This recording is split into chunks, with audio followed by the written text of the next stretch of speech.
ਸ਼ਬਦ ਗੁਰ ਸਰਵਣੈ ਸੁਣਿਓ। ਬਿਖਤੇ ਅੰਮ੍ਰਿਤ ਹੋਇਓ।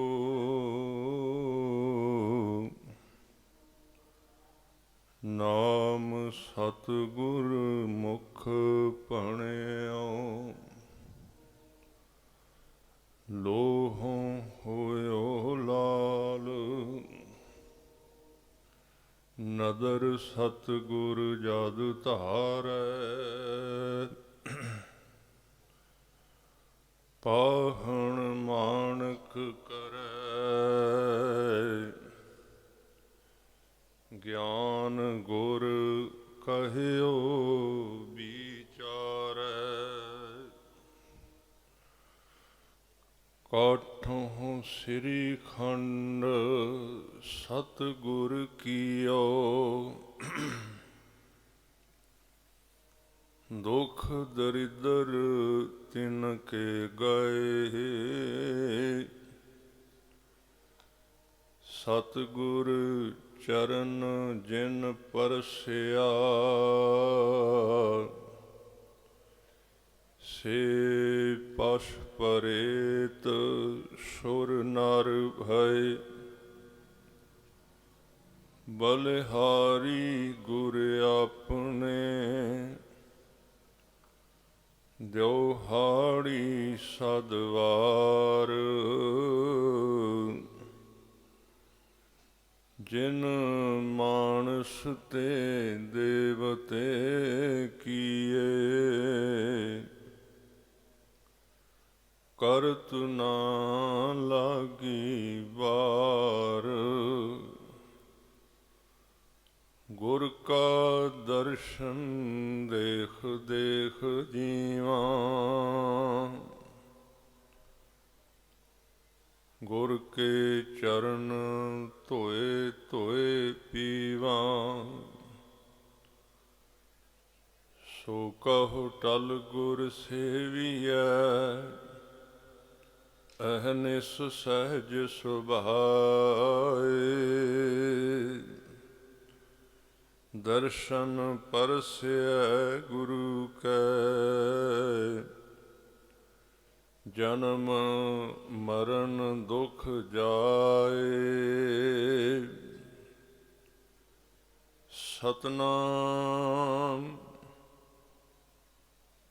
ਵਾਹਿਗੁਰੂ ਸਾਹਿਬ ਜੀਓ।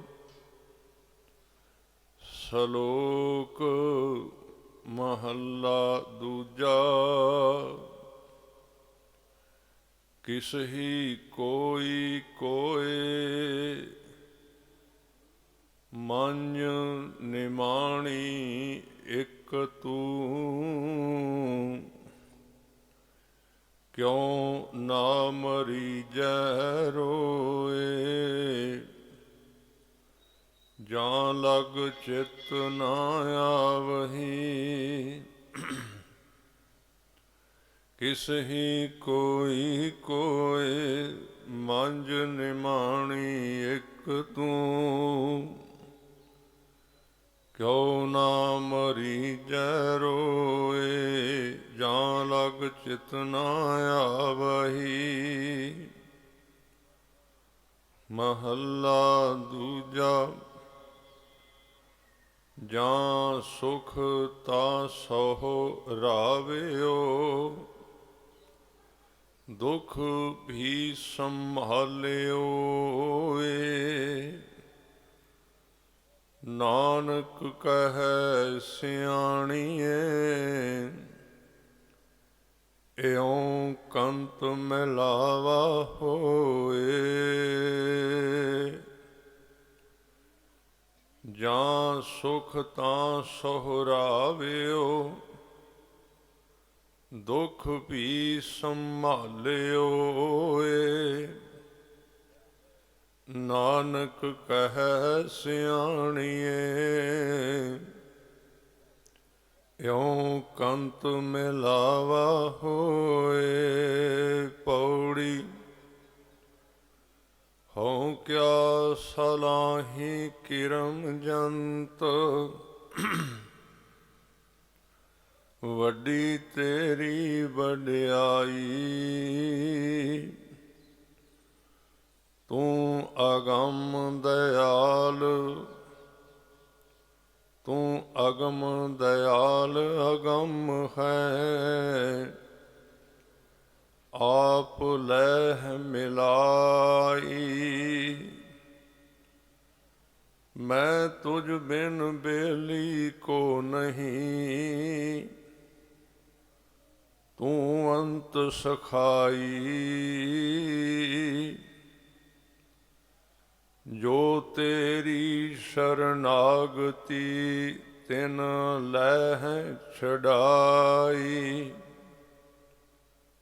ਨਾਨਕ ਬੇਪਰਵਾਹੂ ਹੈ, ਤਿਸ ਤਿਲ ਨਾ ਤਮਾਈ। ਜੋ ਤੇਰੀ ਸ਼ਰਨਾਗਤੀ ਤਿਨ ਲਹਿ ਛਡਾਈ। ਨਾਨਕ ਬੇਪਰਵਾਹੂ ਹੈ, ਤਿਸ ਤਿਲ ਨਾ ਤਮਾਈ। ਵਾਹਿਗੁਰੂ ਜੀ ਕਾ ਖਾਲਸਾ, ਵਾਹਿਗੁਰੂ ਜੀ ਕੀ ਫਤਿਹ। ਸਤਿਗੁਰੂ ਦੀਨ ਦੁਨੀਆ ਦੇ ਪਾਤਸ਼ਾਹ ਸ਼੍ਰੀ ਗੁਰੂ ਗ੍ਰੰਥ ਸਾਹਿਬ ਸੱਚੇ ਪਾਤਸ਼ਾਹ ਜੀ ਆਪ ਜੀ ਦੇ ਪਾਵਨ ਪਵਿੱਤਰ ਸਜੇ ਹੋਏ ਅੰਮ੍ਰਿਤ ਵੇਲੇ ਦੇ ਦੀਵਾਨਾਂ ਵਿੱਚ ਪਹੁੰਚੇ ਸਤਿਕਾਰਯੋਗ ਸਾਧ ਸੰਗਤ ਜੀਓ, ਆਪ ਜੀ ਭਾਗਸ਼ਾਲੀ ਹੋ ਜੋ ਕਿ ਪਿਛਲੇ ਕਈ ਦਿਨਾਂ ਤੋਂ ਚੱਲ ਰਹੇ ਅਦੁੱਤੀ ਗੁਰਮਤਿ ਸੰਗੀਤ ਸੰਮੇਲਨ ਦੇ ਦੀਵਾਨਾਂ ਵਿੱਚ ਲਗਾਤਾਰ ਹੀ ਹਾਜ਼ਰੀ ਭਰ ਕੇ ਹਜ਼ੂਰ ਦੀਆਂ ਖੁਸ਼ੀਆਂ ਪ੍ਰਾਪਤ ਕਰ ਰਹੇ ਹੋ। ਅੱਜ ਦੇ ਜੋ ਇਸ ਸੰਮੇਲਨ ਦਾ ਅਖੀਰਲਾ ਦੀਵਾਨ ਦਿਨ ਹੈ, ਇਸ ਵਿੱਚ ਸੱਚੇ ਪਾਤਸ਼ਾਹ ਜੀ ਸ੍ਰੀ ਗੁਰੂ ਗ੍ਰੰਥ ਸਾਹਿਬ ਮਹਾਰਾਜ ਜੀ ਨੇ ਅੰਮ੍ਰਿਤ ਵੇਲੇ ਪ੍ਰਕਾਸ਼ਮਾਨ ਹੋ ਕੇ ਬਚਨ ਬਖਸ਼ਿਸ਼ ਕੀਤੇ ਨੇ, ਔਰ ਬਾਅਦ ਵਿੱਚ ਗੁਰਮੁਖਾਂ ਨੇ ਆਸਾ ਦੀ ਵਾਰ ਦਾ ਕੀਰਤਨ ਆਪ ਜੀ ਨੂੰ ਸਰਵਣ ਕਰਾਇਆ ਹੈ। ਔਰ ਇਹ ਜੋ ਸਮਾਂ ਹੈ ਹਰ ਰੋਜ਼ ਗੁਰਮਤਿ ਵਿਚਾਰ ਵਿੱਚ ਜੁੜਨ ਦਾ ਹੈ, ਜੋ ਅੱਜ ਦੇ ਇਸ ਸ੍ਰੀ ਮੁਖ ਵਾਕ ਦੀ ਵਿਚਾਰ ਆਪਾਂ ਕਰਾਂਗੇ। ਜਿਵੇਂ ਕਿ ਇਸ ਸ਼ਬਦ ਦੇ ਕੁਝ ਵਿਸ਼ੇਸ਼ ਭਾਵ ਹਨ, ਖਾਸ ਤੌਰ ਤੇ ਮਹਾਰਾਜ ਸੱਚੇ ਪਾਤਸ਼ਾਹ ਜੀ ਨੇ ਇਹ ਉਸ ਵੇਲੇ ਦਾ ਬਚਨ ਕੀਤਾ ਹੈ ਜਦੋਂ ਉਸ ਮਾਲਕ ਦੇ ਦਰ ਵੱਲ ਤੁਰਦਾ ਹੋਇਆ ਜਗਿਆਸੂ ਇਕੱਲਾ ਰਹਿ ਜਾਂਦਾ। ਉਹਨੂੰ ਕਈ ਵਾਰੀ ਇੰਝ ਲੱਗਦਾ ਹੈ ਕਿ ਮੇਰਾ ਕੋਈ ਸਹਾਈ ਨਹੀਂ, ਕੋਈ ਸਾਥੀ ਨਹੀਂ, ਕਿਉਂਕਿ ਇਹ ਸਾਰਾ ਹੀ ਸ਼ਬਦ ਅਕਾਲ ਪੁਰਖ ਦੇ ਦਰ ਵੱਲ ਜਾਂਦਿਆਂ ਉਸ ਰਸਤੇ ਦਾ ਜ਼ਿਕਰ ਇਹਦੇ ਵਿੱਚ ਆਉਂਦਾ ਹੈ। ਜਿਹੜੇ ਲੋਕ ਇੱਧਰ ਤੁਰਦੇ ਨੇ ਇਹ ਉਹਨਾਂ ਦੇ ਸ਼ਬਦ ਨੇ। ਜ਼ਿਆਦਾਤਰ ਕਿਨਾਰੇ ਤੇ ਖਲੋਣ ਵਾਲਿਆਂ ਦੀ ਭੀੜ ਹੁੰਦੀ ਹੈ, ਬੇੜੀਆਂ ਨੂੰ ਵੇਖ ਲੈਣਾ, ਬੇੜੀਆਂ ਦੀ ਵਿਆਖਿਆ ਕਰ ਦੇਣੀ, ਇਹ ਬਹੁਤ ਸਾਰੇ ਲੋਕਾਂ ਦੇ ਹਿੱਸੇ ਵਿੱਚ ਆਉਂਦਾ ਰਹਿੰਦਾ ਹੈ। ਧਰਮ ਦੇ ਮਾਰਗ ਤੇ ਜਦੋਂ ਸਫ਼ਰ ਕਰਨਾ ਹੈ ਉਸ ਪਾਰਲੇ ਕੰਢੇ ਜਾਣ ਵਾਸਤੇ, ਥੋੜ੍ਹੇ ਜਿਹੇ ਬੰਦੇ ਨੇ ਜਿਹੜੇ ਬੇੜੀ ਦੇ ਵਿੱਚ ਪੈਰ ਰੱਖਦੇ ਨੇ। ਨਹੀਂ ਤੇ ਆਪਾਂ, ਕਿਉਂਕਿ ਜਿਹੜਾ ਰਸਤਾ ਹੈ ਉਹਦੇ ਵਿੱਚ ਛੱਲਾਂ ਨੇ, ਲਹਿਰਾਂ ਨੇ, ਜਿਸ ਦਰਿਆ ਨੂੰ ਪਾਰ ਕਰਨਾ ਹੈ, ਜਿਹਨੂੰ ਮਹਾਰਾਜ ਨੇ ਭਵ ਸਾਗਰ ਕਿਹਾ ਹੈ, ਬਾਣੀ ਵਿੱਚ ਸੰਸਾਰ ਸਮੁੰਦਰ ਕਿਹਾ ਹੈ, ਜਿਹਦੇ ਇਸ ਪਾਸੇ ਸਾਡਾ ਡੇਰਾ ਹੈ ਤੇ ਪਾਰਲੇ ਪਾਸੇ ਉਸ ਅਕਾਲ ਪੁਰਖ ਦਾ ਘਰ ਹੈ, ਵਿਚਕਾਰ ਸਾਰਾ ਭਵ ਸਾਗਰ ਹੈ, ਉਹਨੂੰ ਪਾਰ ਕਰਨਾ ਹੈ। ਭਵ ਸਾਗਰ ਦਾ ਮਤਲਬ ਉਦਾਹਰਣ ਦਿੱਤੀ ਗਈ ਹੈ, ਕੋਈ ਉੱਥੇ ਦਰਿਆ ਨਹੀਂ। ਭਵ ਸਾਗਰ ਸਾਡਾ ਆਪਣਾ ਹੀ ਬਣਾਇਆ ਹੋਇਆ, ਜੋ ਪਿਛਲੇ ਜਦੋਂ ਦਾ ਜੀਵਨ ਸਾਨੂੰ ਮਿਲਦਾ ਰਿਹਾ ਅਕਾਲ ਪੁਰਖ ਵਾਹਿਗੁਰੂ ਵੱਲੋਂ, ਉਦੋਂ ਤੋਂ ਲੈ ਕੇ ਸਾਰੇ ਹੀ ਜਿੰਨੇ ਜਨਮ ਅਸੀਂ ਧਾਰਨ ਕੀਤੇ ਨੇ, ਉਹਨਾਂ ਜਨਮਾਂ ਦੇ ਵਿੱਚ ਜਿੰਨੇ ਅਸੀਂ ਕਰਮ ਵਿਚਾਰ ਆਦਿਕ ਕੀਤੇ, ਭਾਵਨਾਵਾਂ ਇਕੱਠੀਆਂ ਕੀਤੀਆਂ, ਉਹਨਾਂ ਦਾ ਇੱਕ ਮਜਮੂਨ ਬਣਿਆ ਤੇ ਸਾਡੀ ਦੂਰੀ ਉਸ ਅਕਾਲ ਪੁਰਖ ਤੋਂ ਓਨੀ ਵੱਧਦੀ ਗਈ, ਉਹ ਵਿੱਚ ਗਾਇਬ ਬਣ ਗਿਆ। ਉਹਦੇ ਤੋਂ ਦੂਰੀ ਬਣੀ, ਵਾਧਾ ਹੋਇਆ। ਪਹਿਲੀ ਆਵਾਜ਼ ਠੀਕ ਸੀ ਸ਼ੁਰੂ ਵਾਲੀ। ਉਹ ਜਿੰਨੀ ਦੂਰੀ ਬਣੀ ਹੈ ਉਹ ਸਾਡਾ ਭਵ ਸਾਗਰ ਹੈ। ਜਿੰਨੇ ਅਸੀਂ ਕਰਮ ਕਰਨੇ ਆ ਉਨਾ ਹੀ ਉਹ ਵਿਸ਼ਾਲ ਛੱਲਾਂ ਬਣ ਜਾਂਦਾ ਹੈ, ਲਹਿਰਾਂ ਬਣ ਜਾਂਦਾ। ਤੁਸੀਂ ਸ਼ਲੋਕ 12 ਤੇ ਵਧੀਕ ਪੜ੍ਹੋ, ਪਿੱਛੇ ਵਿਆਖਿਆ ਦੀ ਮੈਨੂੰ ਸਮਾਂ ਮਿਲਿਆ। ਗੁਰੂ ਨਾਨਕ ਸੱਚੇ ਪਾਤਸ਼ਾਹ ਜੀ ਕਹਿੰਦੇ ਨੇ, ਲੱਖਾਂ ਲਹਿਰਾਂ ਚੱਲ ਰਹੀਆਂ ਨੇ ਤੇਰੇ ਰਾਹ ਵਿੱਚ, ਜਦੋਂ ਮੈਂ ਤੇਰੇ ਦਰ ਵੱਲ ਆਉਣਾ ਲੱਖਾਂ ਲਹਿਰਾਂ, ਲੱਖ ਲਹਿਰੀ ਉਹ ਹਾੜ ਝੱਖੜ ਵਗ ਰਹੇ ਨੇ ਜਿੱਥੋਂ ਮੈਂ ਲੰਘਣਾ ਹੈ। ਤੇ ਬਾਬਾ ਫਰੀਦ ਜੀ ਨੇ ਇਹਨੂੰ ਹੋਰ ਸੌਖੇ ਲਫ਼ਜ਼ਾਂ ਵਿੱਚ ਕਹਿ ਦਿੱਤਾ ਹੈ ਕਿ ਗਲੀਏ ਚਿੱਕੜ ਦੂਰ ਘਰ ਨਾਲ ਪਿਆਰੇ ਨੇਹੋਂ, ਚੱਲਾਂ ਤਾਂ ਭਿੱਜੈ ਕੰਬਲੀ ਰਹਾਂ ਤਾਂ ਟੁੱਟੈ ਨੇਹੋਂ। ਜਦੋਂ ਬਾਹਰੋਂ ਵੇਖਾਂਗੇ ਉਦੋਂ ਤੇ ਆਹ ਹੀ ਮੀਂਹ ਦਿਸਦਾ ਨਾ, ਵੀ ਮੀਂਹ ਪੈ ਰਿਹਾ, ਗੁਰਦੁਆਰੇ ਜਾਣਾ ਤੇ ਚਿੱਕੜ ਹੈ, ਲੰਘ ਕੇ ਜਾਣਾ। ਪਰ ਇਹ ਗੱਲ ਬਾਹਰ ਦੀ ਹੈ, ਅਸਲ ਵਿੱਚ ਅੰਦਰ ਬੜਾ ਝੱਖੜ, ਅੰਦਰ ਬੜੀਆਂ ਗਲੀਆਂ ਨੇ, ਅੰਦਰ ਬੜਾ ਚਿੱਕੜ। ਜਦੋਂ ਸਾਡੀ ਸੁਰਤ ਉਸ ਰਾਹ ਤੇ ਤੁਰਦੀ ਹੈ ਤੇ ਉੱਥੇ ਘਬਰਾਹਟ ਹੈ, ਅੱਗੇ ਜਾ ਨਹੀਂ ਸਕਦੀ, ਅੱਗੇ ਲੰਘਣਾ। ਇਹ ਸਾਰਾ ਹੀ ਸ਼ਬਦ ਉਹਦੀ ਵਿਆਖਿਆ ਕਰ ਰਿਹਾ। ਉਹਦੇ ਤੇ ਮਹਾਰਾਜ ਕਹਿੰਦੇ ਇੱਕ ਪੈਰ ਪੁੱਟਣ ਵਾਸਤੇ ਵੀ ਹੋ ਸਕਦਾ ਇੱਕ ਜਨਮ ਇੱਕ ਪਲਾਂਗ ਵਾਸਤੇ ਲੱਗ ਜਾਏ, ਇੱਕ ਜਨਮ ਇੱਕ ਪਲਾਂਗ ਪੁੱਟਣ ਤੇ ਲੱਗ ਜਾਏ, ਪੈਰ ਚੱਲਦਾ ਹੀ ਨਹੀਂ।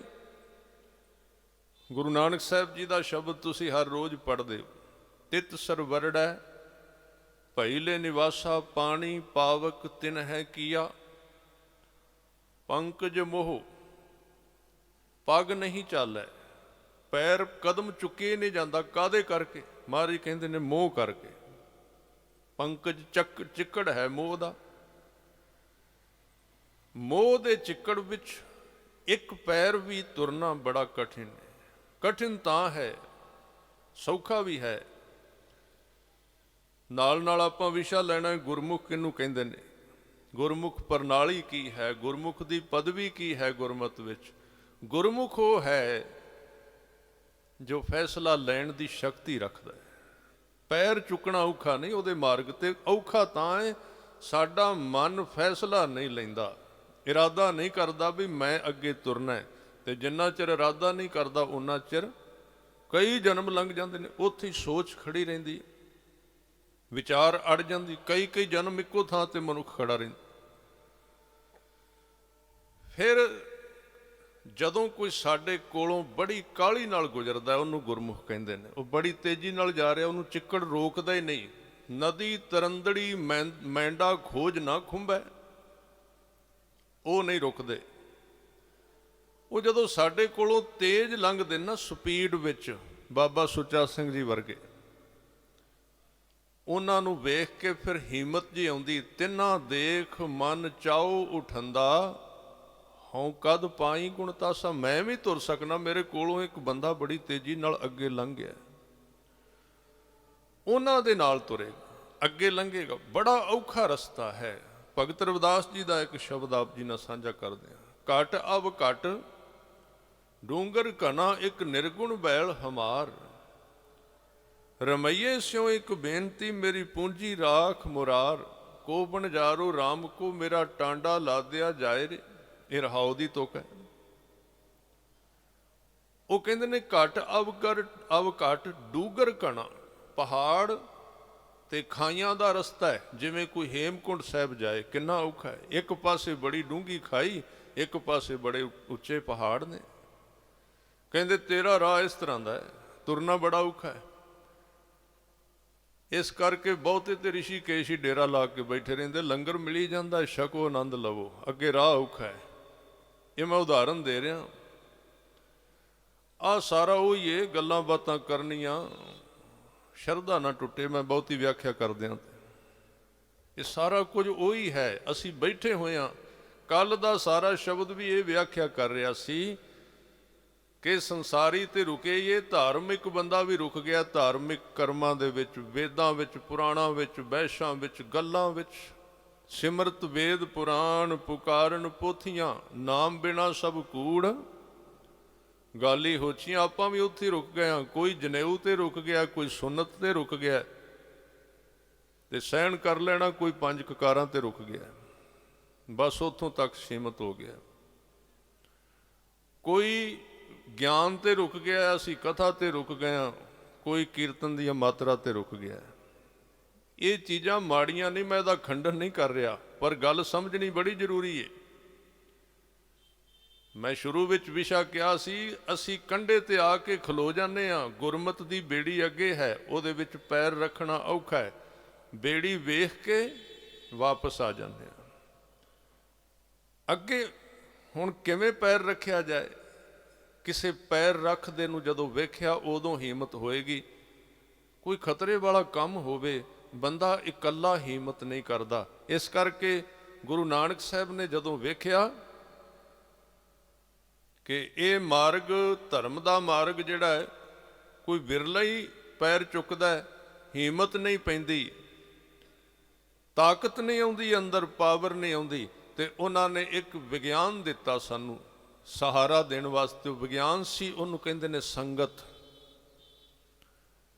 ਸੰਗਤ, ਸੁਸਾਇਟੀ, ਇਕੱਠ, ਉਹਦੇ ਵਿੱਚ ਪਾਵਰ ਹੈ, ਬੜੀ ਪਾਵਰ ਹੈ। ਪਾਵਰ ਕਿਵੇਂ? ਜਿਵੇਂ ਆਪਾਂ ਹੁਣ ਕਥਾ ਚੱਲ ਰਹੀ, ਜੇ ਦੀਵਾਨ ਸਾਰਾ ਭਰਿਆ ਹੋਵੇ ਤੇ ਜਿਹੜਾ ਬਾਹਰੋਂ ਆਏਗਾ ਨਾ, ਉਹਦੇ ਤੇ ਜ਼ਿਆਦਾ ਸਰੀਰਾਂ ਦਾ ਪਾਵਰ ਅਸਰ ਪੈਗਾ। ਉਹ ਕਹੇਗਾ ਬੜੇ ਲੋਕ ਬੈਠੇ, ਮੈਂ ਵੀ ਬਵਾਂ।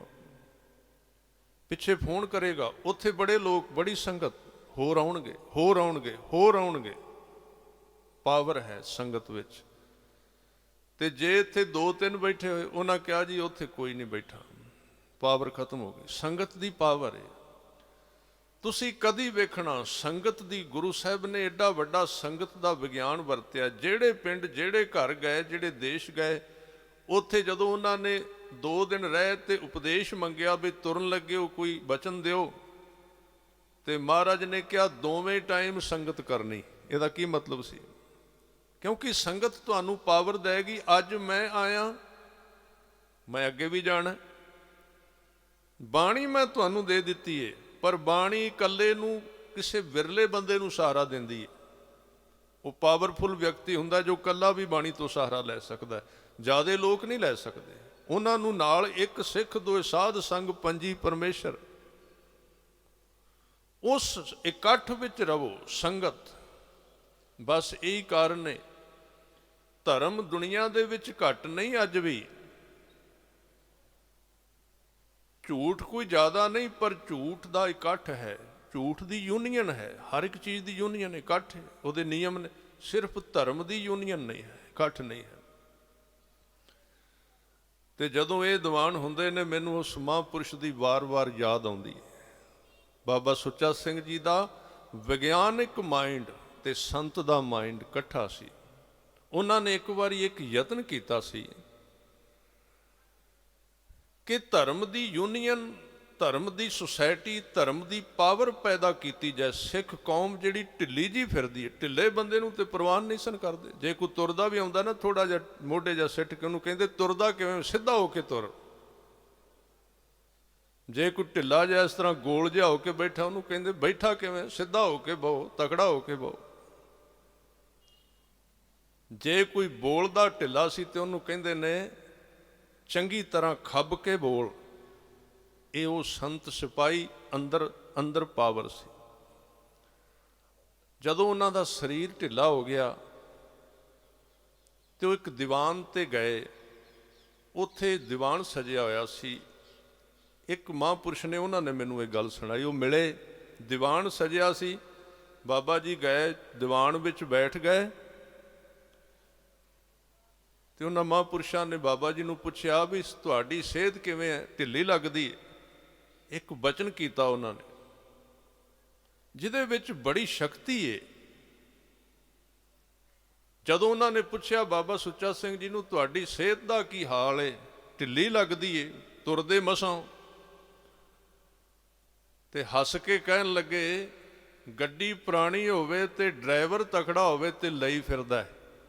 ਗੱਡੀ ਪੁਰਾਣੀ ਹੋਵੇ ਤੇ ਡਰਾਈਵਰ ਹਿੰਮਤ ਵਾਲਾ ਹੋਵੇ ਤੇ ਤੋਰੀ ਫਿਰਦਾ, ਉਹਦੇ ਨਟ ਕਾਬਲੇ ਕੱਸ ਕੇ ਪਰਵਾਹ ਨਹੀਂ ਕਰਦਾ।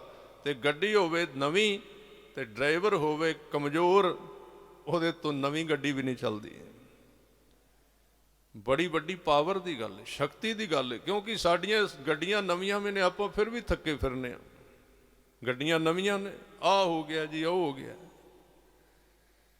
ਉਹ ਸ਼ਕਤੀ ਦੀ ਗੱਲ ਹੈ ਅੰਦਰਲੀ ਦੀ, ਉਹ ਪਾਵਰ ਉਹਨਾਂ ਤੋਂ ਮਿਲਦੀ। ਤਿੰਨਾਂ ਦੇਖ ਮਨ ਚਾਉ ਉਠੰਦਾ ਹੋਂ ਕਦ ਪਾਈ ਗੁਣ ਤਾਸਾ। ਔਖਾ ਰਸਤਾ ਹੈ ਜ਼ਰੂਰ, ਕੋਈ ਸ਼ੱਕ ਨਹੀਂ। ਇਸ ਕਰਕੇ ਉਹਨਾਂ ਨੇ ਇੱਕ ਯਤਨ ਕੀਤਾ ਸੀ ਇੱਕ ਵਾਰੀ ਕਿ ਵਿਸ਼ਵ ਦੇ, ਸੰਸਾਰ ਦੇ ਉਹਨਾਂ ਉੱਚ ਅਹੁਦਿਆਂ ਤੇ ਬੈਠੇ ਸਿੱਖਾਂ ਨੂੰ ਇਕੱਠ ਕੀਤਾ ਜਾਏ। ਵਿਸ਼ਵ ਸਿੱਖ ਸੰਮੇਲਨ ਕਰਨ ਦੀ ਉਹਨਾਂ ਦੀ ਮਨਸ਼ਾ ਸੀ। ਪੁਰਾਣੇ ਜਿਹੜੇ ਸਰੀਰ ਨੇ ਉਹ ਜਾਣਦੇ ਹੋਣਗੇ। ਵਿਸ਼ਵ ਸਿੱਖ ਸੰਮੇਲਨ ਦਾ ਮਤਲਬ ਕੀ ਸੀ? ਇਹ ਨਹੀਂ ਵੀ ਸਾਰੇ ਸਿੱਖ ਇਕੱਠੇ ਕਰਨੇ ਨੇ। ਜਿਹੜੇ ਸਿੱਖ ਦੁਨੀਆ ਭਰ ਵਿੱਚ ਵੱਡੇ ਵੱਡੇ ਧਾਰਮਿਕ ਸੁਭਾਅ ਵਾਲੇ ਹਨ ਤੇ ਸਰਕਾਰੀ ਅਹੁਦਿਆਂ ਤੇ ਕੰਮ ਕਰ ਰਹੇ ਨੇ, ਉਹਨਾਂ ਨੂੰ ਇੱਕ ਥਾਂ ਤੇ ਇਕੱਠਾ ਕੀਤਾ ਜਾਏ। ਯੂਨੀਵਰਸਿਟੀਆਂ ਦੇ ਜਿਹੜੇ ਉਪ ਕੁਲਪਤੀ ਨੇ, ਪ੍ਰਿੰਸੀਪਲ ਨੇ, ਪ੍ਰੋਫੈਸਰ ਨੇ, ਵੱਡੇ ਵੱਡੇ ਡਾਕਟਰ ਨੇ, ਇੰਜੀਨੀਅਰ ਨੇ, ਵਿਗਿਆਨਿਕ ਨੇ, ਜਿਹੜੇ ਵੱਡੇ ਵੱਡੇ ਅਰਥ ਸ਼ਾਸਤਰੀ ਨੇ, ਬਿਜ਼ਨਸਮੈਨ ਨੇ, ਸਾਰਿਆਂ ਨੂੰ ਇਕੱਠਾ ਕੀਤਾ ਜਾਏ। ਕੁਝ ਸਿੱਖ ਮਾਈਂਡਡ ਹੋਣ, ਭਾਵੇਂ ਸਿੱਖੀ ਘੱਟ ਵੀ ਹੋਵੇ, ਉਹਨਾਂ ਦਾ ਮਤਲਬ ਸੀ ਉਹਨਾਂ ਨੂੰ ਵੀ ਸੱਦ ਲਓ। ਕਿਉਂ ਸੱਦੋ? ਜਦੋਂ 500 ਬੰਦਾ ਇਕੱਠਾ ਹੋਵੇਗਾ ਨਾ ਤੇ 250 ਵਿੱਚੋਂ ਸਿੱਖੀ ਵਾਲਾ ਨਾਂ ਵੀ ਹੋਵੇਗਾ। ਤੇ ਵੱਡੇ ਵੱਡੇ ਅਮੀਰ ਲੋਕ 500 ਬੰਦਾ ਇਕੱਠਾ ਬੈਠਾ ਹੋਵੇਗਾ ਤੇ ਉਹ 250 ਜਿਹੜਾ ਸਿੱਖੀ ਤੋਂ ਵਾਂਝਾ ਹੈ, ਜਦੋਂ ਦੂਜਿਆਂ ਨੂੰ ਵੇਖੇਗਾ ਉਹ ਸੋਚੇਗਾ ਜੇ ਇਹ ਇੰਨੇ ਅਮੀਰ ਤੇ ਉੱਚੇ ਅਹੁਦਿਆਂ ਤੇ ਹੁੰਦੇ ਸਿੱਖ ਬਣ ਸਕਦੇ ਨੇ ਤੇ ਮੈਂ ਵੀ ਸਿੱਖੀ ਪਾਲ ਸਕਣ। ਸਿੱਖੀ ਵਧੇਗੀ ਇੱਕ ਦੂਜੇ ਵੱਲੋਂ ਵੇਖ। ਉਹਨਾਂ ਨੇ ਯਤਨ ਕੀਤਾ ਸੀ। ਚਲੋ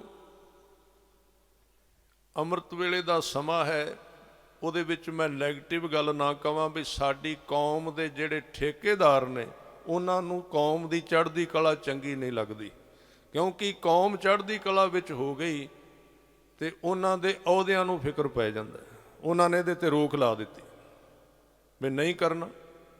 ਚਲੋ ਜਿਵੇਂ ਸਮਾਂ ਲੰਘਿਆ, ਹੁਣ ਵੀ ਮੈਂ ਸੁਣਿਆ ਬਾਬਾ ਅਮੀਰ ਸਿੰਘ ਹੋਰਾਂ ਨੇ ਉਪਰਾਲਾ ਕੀਤਾ ਕਿ 25 ਕੁ ਐਸੇ ਸਿੰਘ ਸਿੱਖ ਗੁਰੂ ਕੇ ਪਿਆਰੇ ਜਿਹੜੇ ਵੱਡੇ ਅਹੁਦਿਆਂ ਤੇ ਨੇ, ਚੰਗੇ ਬਿਜ਼ਨਸਮੈਨ ਨੇ, ਚੰਗੇ ਉਹਨਾਂ ਦੇ ਕੰਮਕਾਰ ਨੇ। ਮੈਂ ਅਧਿਆਤਮਵਾਦ ਤੋਂ ਬਹੁਤਾ ਦੂਰ ਨਾ ਚਲਾ ਜਾਵਾਂ।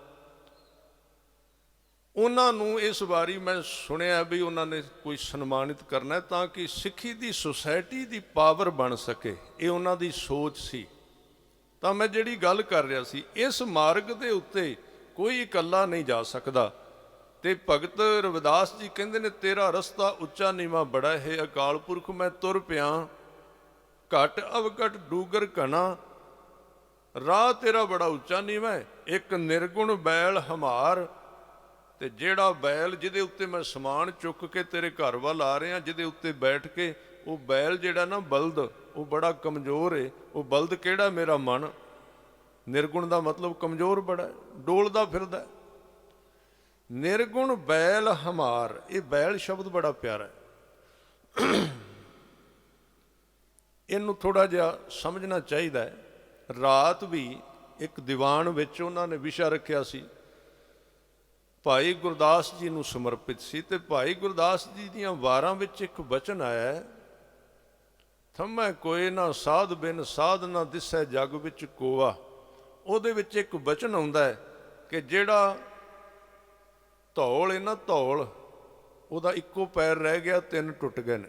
ਧੌਲ ਧਰਮ ਦਇਆ ਕਾ ਪੂਤ।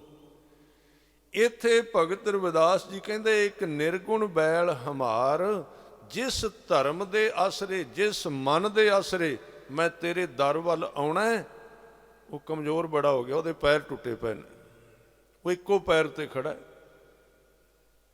ਧੌਲ ਖੜਾ ਧਰ ਹੇਠ ਪੁਕਾਰਾ, ਉਹ ਕਮਜ਼ੋਰ ਪੈ ਗਿਆ। ਇਸ ਕਰਕੇ ਕਮਜ਼ੋਰ ਜੀਵਨ ਦਾ ਇਹ ਰਾਹ ਨਹੀਂ ਜਿਹੜਾ ਪਰਮਾਰਥ ਦਾ ਹੈ। ਹਾਂ, ਪੰਥ ਵਿੱਚ ਅਸੀਂ ਆ ਸਕਦੇ ਹਾਂ, ਢਿੱਲੇ ਮੱਠੇ ਜਿਵੇਂ ਦੇ ਹੈ, ਪੰਥ ਵਿੱਚ ਆ ਸਕਦੇ ਹਾਂ, ਕੋਈ ਹਰਜ ਨਹੀਂ, ਚੰਗਾ ਹੈ।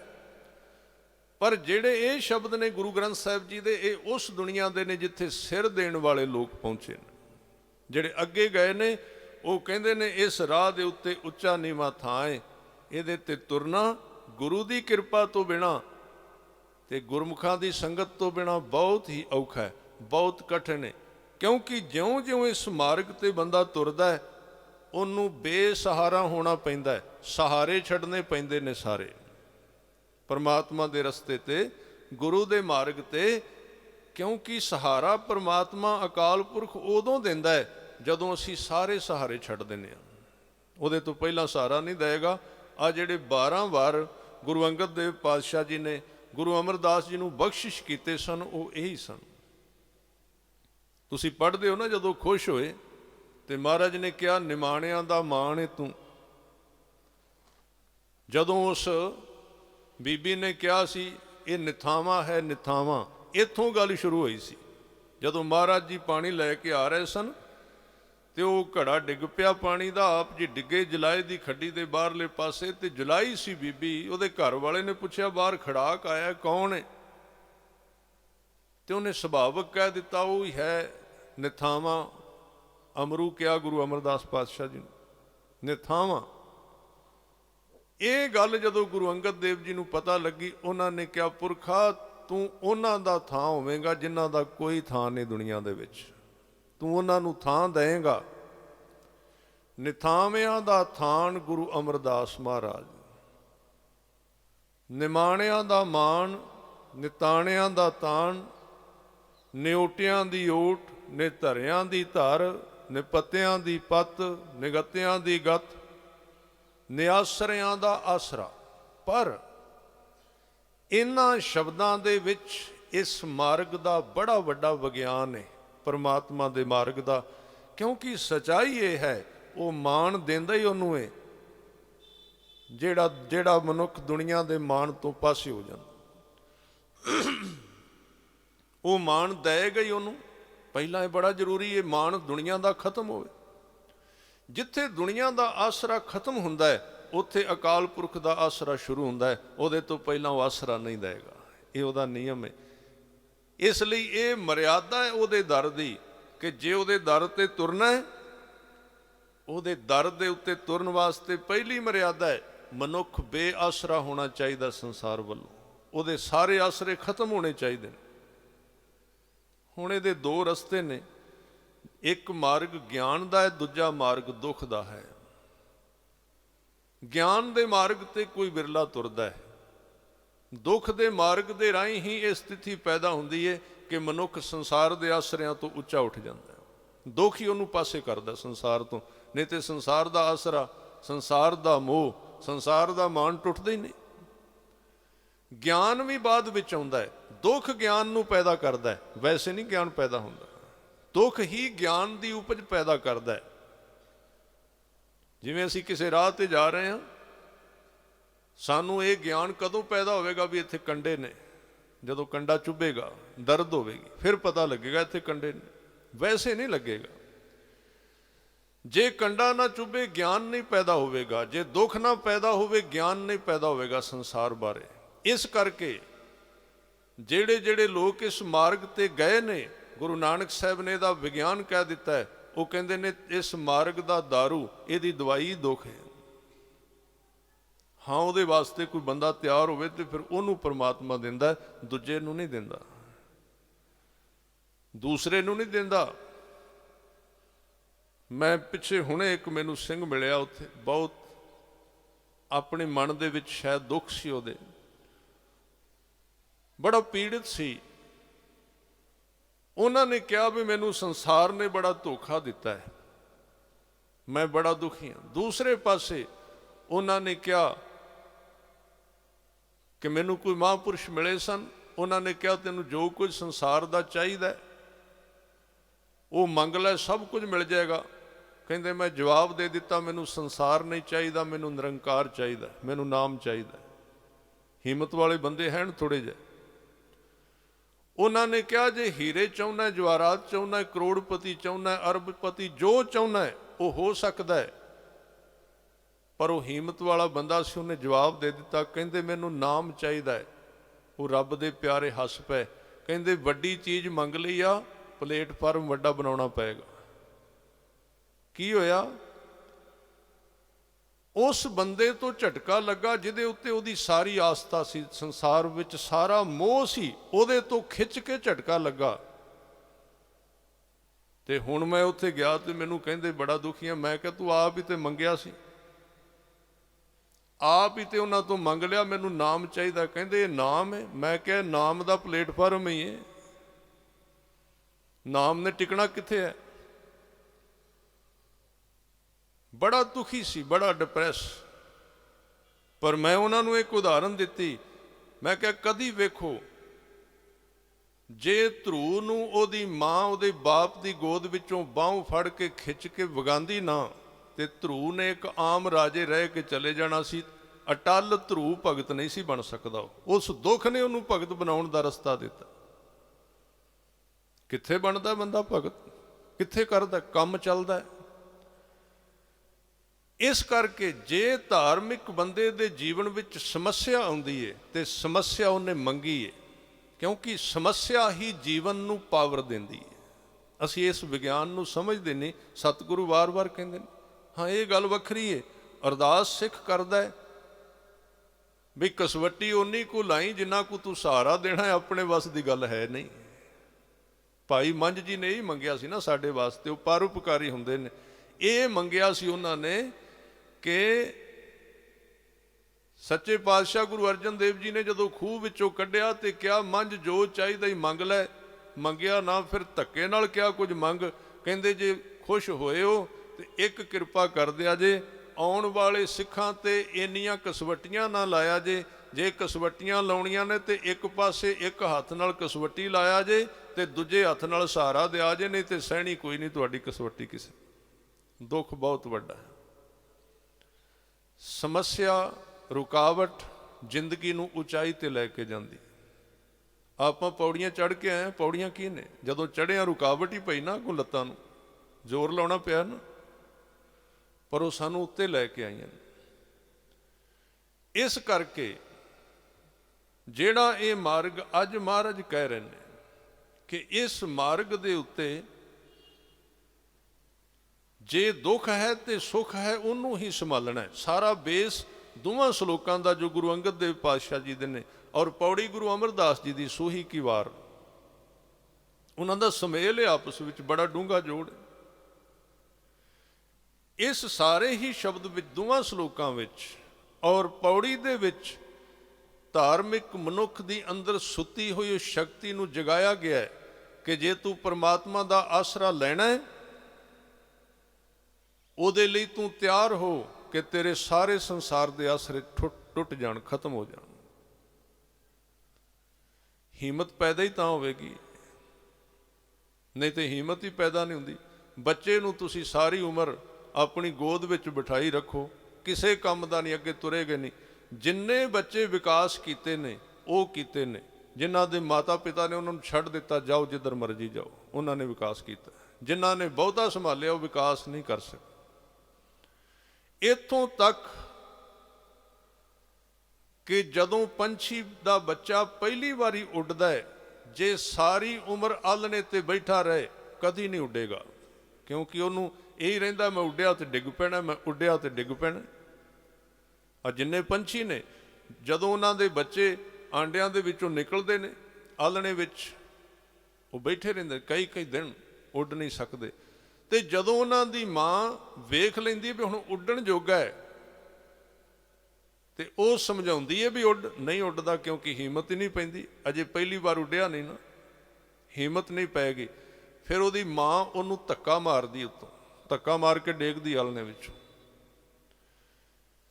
ਜਦੋਂ ਡਿੱਗਦਾ ਹੈ, ਜਦੋਂ ਖਤਰਾ ਹੁੰਦਾ ਹੈ ਕਿ ਗਿਆ ਹੁਣ ਜ਼ਮੀਨ ਤੇ ਵੱਜਾਂਗਾ, ਸਰੀਰ ਦੀ એનર્ਜੀ ਉਸੇ ਵੇਲੇ ਜਾਗ ਪੈਂਦੀ, ਉੱਡਣਾ ਸ਼ੁਰੂ ਕਰ ਦਿੰਦਾ ਡਿੱਗਦਾ ਡਿੱਗਦਾ। ਵੈਸੇ ਨਹੀਂ ਉੱਡੇਗਾ, ਭਾਵੇਂ ਸਾਰੀ ਉਮਰ ਉਹਨੂੰ ਬਿਠਾ ਦਿਓ ਆਲਣੇ ਵਿੱਚ, ਉੱਡੇਗਾ ਨਹੀਂ। ਉੱਡੇਗਾ ਉਦੋਂ ਜਦੋਂ ਉਹ ਆਲਣੇ ਦੇ ਵਿੱਚੋਂ ਡਿੱਗਿਆ ਜਾਂਦਾ ਹੈ।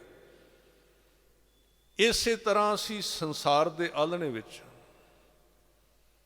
ਜਿਨ੍ਹਾਂ ਨੂੰ ਗੁਰੂ ਨੇ ਉੱਡਣ ਦੀ ਜਾਚ ਸਿਖਾਉਣੀ ਹੈ, ਉਹਨਾਂ ਨੂੰ ਇਸ ਆਲਣੇ ਵਿੱਚੋਂ ਧੱਕਾ ਮਾਰ ਕੇ ਡੇਗਦਾ ਬਾਹਰ, ਤਾਂ ਉੱਡਦੇ ਨੇ। ਬਾਕੀ ਤੇ ਆਪਣਾ ਆਲਣੇ ਵਿੱਚ ਹੀ ਸਾਰੇ। ਮੈਂ ਇਹ ਨਹੀਂ ਕਹਿ ਰਿਹਾ ਵੀ ਸਾਰੇ ਆਲਣੇ ਛੱਡ ਦੇਣਗੇ, ਇਹ ਥੋੜਿਆਂ ਨੇ ਆਲਣਾ ਛੱਡਣਾ ਹੁੰਦਾ, ਉਹ ਹੀ ਉੱਡਦੇ ਨੇ, ਬਾਕੀਆਂ ਨਹੀਂ।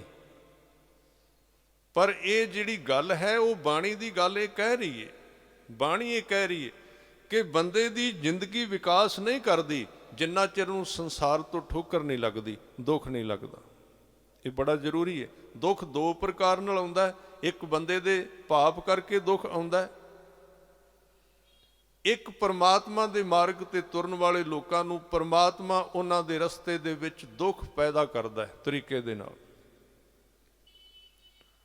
ਹੁਣ ਇਹ ਚੀਜ਼ ਮੈਂ ਕਈ ਥਾਵਾਂ ਤੇ ਬੇਨਤੀ ਕੀਤੀ, ਜਿਹੜੇ ਟੌਪਕਾਂ ਦੇ ਗ੍ਰਾਹਕ ਨੇ ਉਹਨਾਂ ਨੂੰ ਤੇ ਨਹੀਂ ਸਮਝ ਵਿੱਚ ਆਉਂਦੀ, ਉਹ ਤੇ ਕਹਿੰਦੇ ਹੈ ਹੀ ਨਹੀਂ, ਹੁੰਦਾ ਹੀ ਨਹੀਂ। ਇਹ ਕਥਾ ਹੈ ਹੀ ਕਿੱਥੋਂ ਹੈ? ਬਾਣੀ ਦੀ ਕਥਾ ਸਾਰੀ ਦੀ, ਕਿਉਂਕਿ ਅਸੀਂ ਸਾਰੀ ਕਥਾ ਲੋਕਾਂ ਦੀ ਵਾਸ਼ਨਾ ਨੂੰ ਜਗਾਉਣ ਵਾਸਤੇ ਕੀਤੀ ਹੈ, ਵਾਸ਼ਨਾ ਨੂੰ ਘਟਾਉਣ ਵਾਸਤੇ ਕਦੀ ਨਹੀਂ ਕੀਤੀ। ਬਹੁਤ ਘੱਟ ਲੋਕ, ਬੜੇ ਘੱਟ ਨੇ ਜਿਹੜੇ ਲੋਕ ਜਾਗੇ ਨੇ,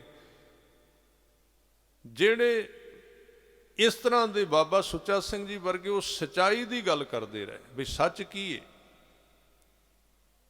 ਉਹਨਾਂ ਨੇ ਲੋਕਾਂ ਨੂੰ ਉੱਡਣ ਵਾਸਤੇ ਪ੍ਰੇਰਿਤ ਕੀਤਾ, ਇਸ ਸੰਸਾਰ ਦੀ ਸੱਚਾਈ ਸਮਝਾਈ ਹੈ।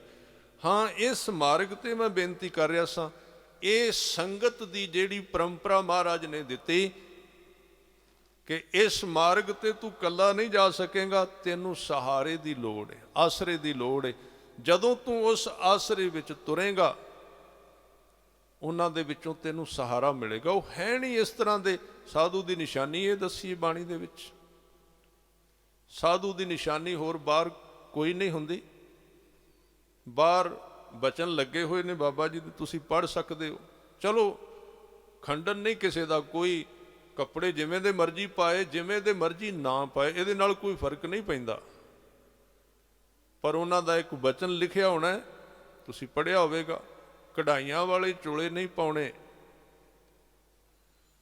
ਜਦੋਂ ਅੰਦਰ ਸਿੱਖੀ ਕਮਾਵਾਂਗੇ ਤੇ ਅੰਦਰ ਦੇ ਹੀਰੇ ਬਾਹਰ ਪ੍ਰਗਟ ਹੋਣ ਲੱਗ ਪੈਣਗੇ, ਨਜ਼ਰ ਆ ਜਾਣਗੇ, ਪਤਾ ਲੱਗ ਜਾਏਗਾ ਇਹਦੇ ਅੰਦਰ ਧਰਮ ਹੈ। ਉਹ ਇਸ ਕੈਟਾਗਰੀ ਦੇ ਸਾਧੂ, ਸਾਧੂ ਦੀ ਇਹ ਨਿਸ਼ਾਨੀ ਹੈ। ਮਹਾਰਾਜ ਬਾਣੀ ਵਿੱਚ ਉਹਦੀ ਨਿਸ਼ਾਨੀ ਦੱਸਦੇ ਨੇ, ਜ਼ਰੂਰ ਉਹਦੀ ਨਿਸ਼ਾਨੀ ਹੈ। ਉਹਦੀ ਨਿਸ਼ਾਨੀ ਇੱਕੋ ਹੈ, ਜਿਹਨੂੰ ਮਿਲੋ, ਜਿਹਦੀ ਉਹਦੀ ਗੱਲ ਕਰੋ ਤੇ ਮਨ ਆਪਣੇ ਆਪ ਇਕਾਗਰ ਹੋਣ ਲੱਗ ਪਏ, ਆਪਣੇ ਆਪ ਇਕੱਠਾ ਹੋਣ ਲੱਗ ਪਏ। ਇਹ ਨਿਸ਼ਾਨੀ ਸਾਧ ਕੀ ਜਿਸ ਭੇਟਤ ਤਰੀਏ। ਕਿਹਦੇ ਵਿੱਚੋਂ ਤਰੀਏ? ਮਨ ਦੇ ਖਿਆਲਾਂ ਵਿੱਚੋਂ ਤਰ ਜਾਈਏ, ਕਿਉਂਕਿ ਸਾਡੀ ਸਾਰੀ ਜ਼ਿੰਦਗੀ ਖਿਆਲ ਮੰਡਲ ਵਿੱਚ ਗੁਜ਼ਰਦੀ ਹੈ, ਖਿਆਲ ਮੰਡਲ ਵਿੱਚ। ਤੇ ਜਿੱਥੋਂ ਇੱਕ ਵਾਰੀ ਅਸੀਂ ਲੰਘਣੇ ਆ, ਜੀਵਨ ਉੱਥੇ ਲੰਘਣਾ ਸ਼ੁਰੂ ਕਰ ਦਿੰਦਾ।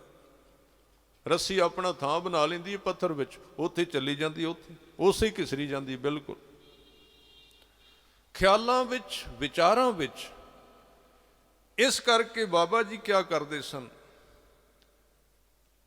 ਕਿ ਇੱਕ ਸੰਸਾਰ ਦਾ ਗਿਆਨ ਹੈ, ਇੱਕ ਧਰਮ ਦਾ ਗਿਆਨ ਹੈ। ਸੰਸਾਰ ਦਾ ਗਿਆਨ ਇੰਨਾ ਖਤਰਨਾਕ ਨਹੀਂ ਹੈ ਜਿੰਨਾ ਧਰਮ ਦਾ ਗਿਆਨ ਬੰਦੇ ਨੂੰ ਰੋਕ ਕੇ ਰੱਖਦਾ, ਉਹ ਕਿਨਾਰੇ ਤੇ ਰੱਖੀ ਰੱਖਦਾ, ਬੇੜੀ ਵਿੱਚ ਸਵਾਰ ਹੋਣ ਹੀ ਨਹੀਂ ਦਿੰਦਾ।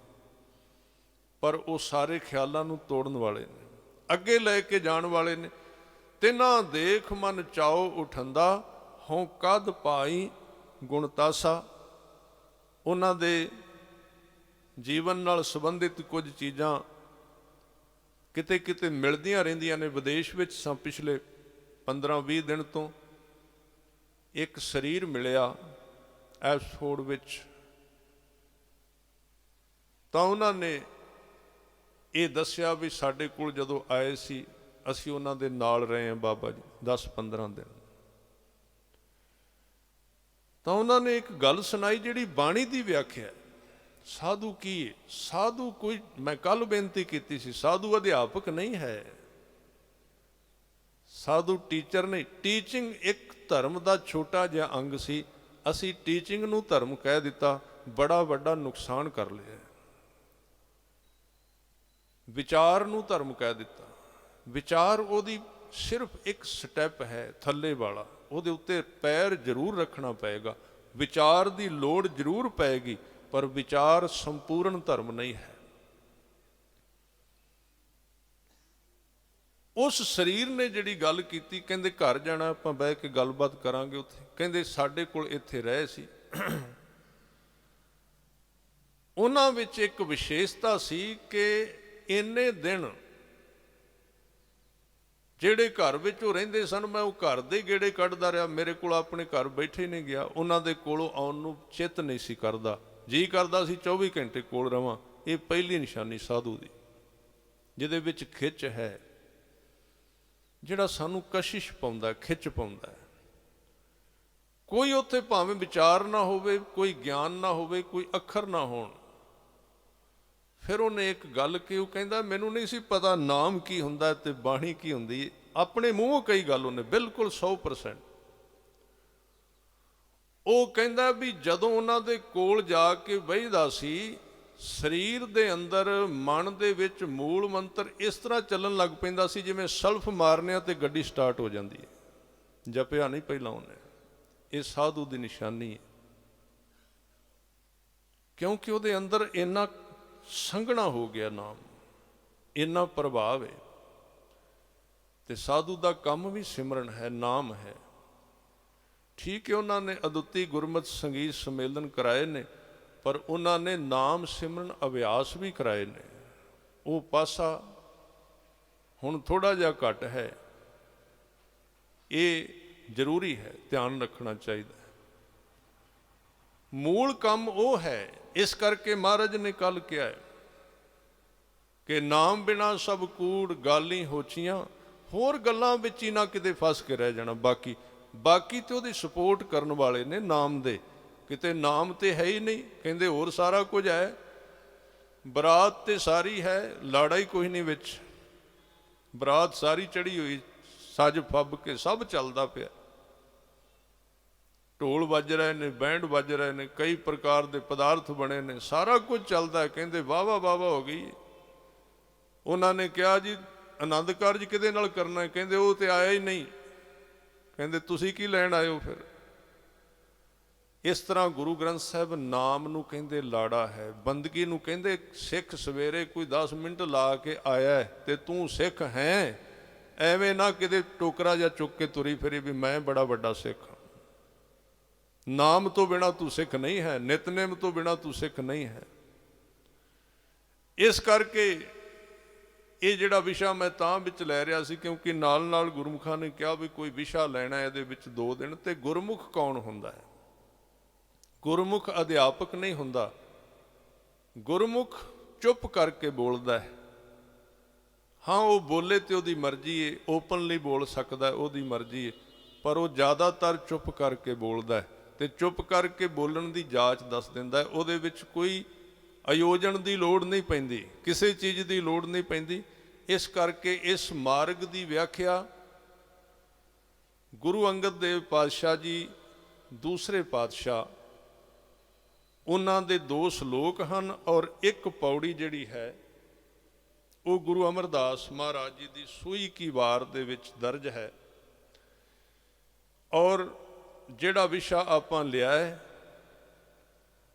ਕਿ ਇਸ ਮਾਰਗ ਦੇ ਉੱਤੇ ਤੁਰਨ ਵਾਲੇ ਦੇ ਜੀਵਨ ਦੇ ਵਿੱਚ ਰੁਕਾਵਟ, ਦੁੱਖ ਸੁੱਖ ਜ਼ਰੂਰ ਆਉਂਦਾ ਹੈ।